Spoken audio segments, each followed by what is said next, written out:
Let's explore the option of scheduling our message for a specific date and time. Targeting a particular customers only, we can schedule your message to be sent at a specific time and date for your targeted customers.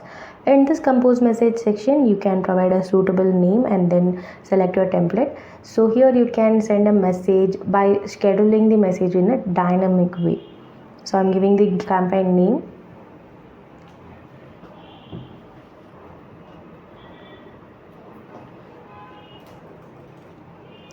So now you are going to select the template here. So I am selecting this content, which includes image and then variables. So for variables, I have a file already saved, where in that it will be contain name and then data which will be shown here. So I'll show you the file now. So before uploading, you have to build a data like this. So mobile number and then contact name and the date which I have been selected here.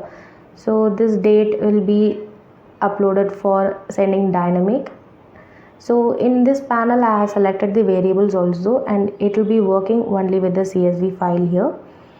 So here you can check out the name for my variable content, and this date will be working for the scheduling the option. So here I have to save this file before the campaign. So now you can upload the contact by choosing the file here.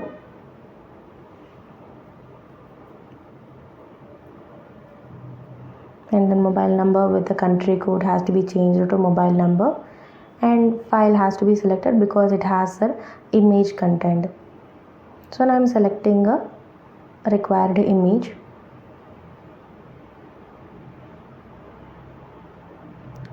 Now you can include the variables such as the customer name, because in my content I have included the customer name here. So to make this work, we need to save the file in CSV format, and then next you have to schedule the option here. So here the date which we have been mentioned in that file will be scheduled as per that format. So I have chosen the customer name, and now we are going to schedule the message in a dynamic option. So you will have an option to specify the time and date from your files itself. So the message will be pushed at that time and then date which you have mentioned. So you can check the preview option to ensure that the variables are correctly fetched here. So after verifying everything, you can push the message here. So once the message is sent, you can check the report after the selected dates, so that the report will be get updated as I mentioned before. At that time, you can review the messages and its completion status in your report.